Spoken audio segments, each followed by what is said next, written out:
Today we are going to go over the spots that you'll find seams on OF Breyers that may need to be sanded.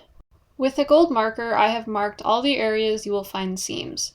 I'm using a copy of Don't Look Twice, but the seams are pretty much the same across all modern molds. Any small gold spots you see are just rough spots on this copy in particular. Some models will not always have a visible seam. This just means the factory did a good job. The first seam is right down the face. Sometimes it will also be in the forelock. This mold has a changeable mane, so she does not have a seam there. The face seam will continue down the nose and under the chin. This can be quite gnarly. Quite often we will have seams that run from the ears to the forehead. She's got a little bit on that side there. That's just a rough spot above her eye. Next up we have the ears. They have seams that run down the back of the ears and connect to the head. Sometimes there is another seam on the ears. This copy does not have them. With the changeable manes, you may want to sand where they connect because they're usually a little rough. The seam from under her head will continue down the neck to her chest. Quite often they will have seams that go on either side of the chest.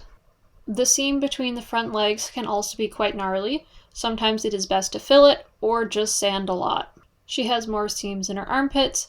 Those are pretty common. And then the seam runs all the way down her belly.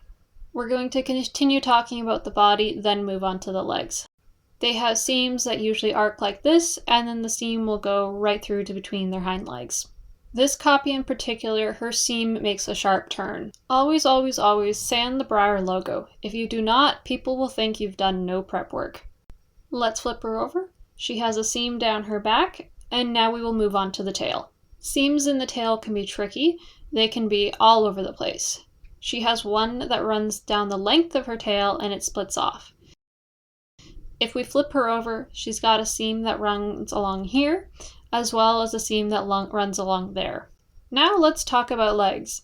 They have seams that run along the front of their legs, as well as the back of their legs. They also have a seam that is usually along the knee. In the hind legs, it is above the hock. There is usually a rough spot on the front of their hoof as well. In their pastern, the seam will split and it's usually quite rough. Back legs are pretty much the same. Between the hind legs can be a disaster.